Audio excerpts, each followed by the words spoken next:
1936 সালের 26 ফেব্রুয়ারি নড়াইল জেলার মহেশখোলা গ্রামে জন্ম বীরশ্রেষ্ঠ নূর মোহাম্মদ শেখের। পরবর্তীতে যোগ দেন তৎকালীন ইস্ট পাকিস্তান রেজিমেন্টে। মুক্তিযুদ্ধ শুরু হলে দেশের টানে মুক্তিবাহিনীতে যোগ দিয়ে ৮ নম্বর সেক্টরে যুদ্ধ করেন। ৭১-এর এই দিনে যশোর জেলার গোয়ালহাটি গ্রামে সম্মুখ যুদ্ধে সহযোদ্ধাদের জীবন বাঁচাতে গিয়ে তিনি শহীদ হন। পরে মুক্তিযুদ্ধে বিরচিত ভূমিকা ও আত্মত্যাগের জন্য পান বীরশ্রেষ্ঠ খেতাব।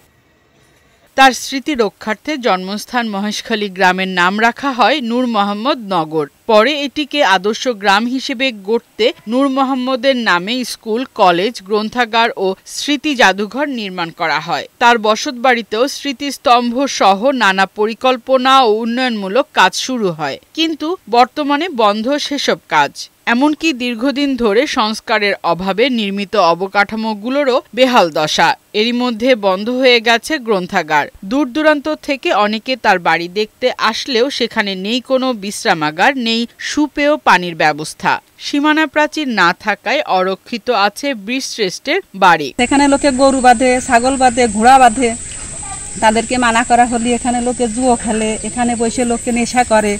এটাকে নিষেধ করা হলে রাতটা এসে আমাদেরকে ডিস্টার্ব করে। আমরা মহেশখোলাটাকে আরো আধুনিক হিসেবে দেখতে আশা করছিলাম, কিন্তু তার কোনো কিছুই হয়নি।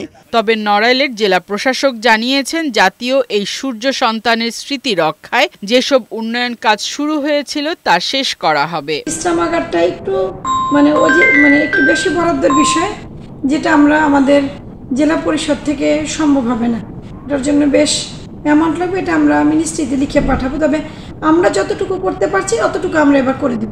এদিকে দিনটি উপলক্ষে নূর মোহাম্মদ ট্রাস্ট ও জেলা প্রশাসনের উদ্যোগে নূর মোহাম্মদ নগরে কুরআনখানি, শোভাযাত্রা, স্মৃতিস্তম্ভে গার্ড অফ অনার প্রদান ও পুষ্পস্তবক অর্পণ সহ নানা কর্মসূচি নেওয়া হয়েছে।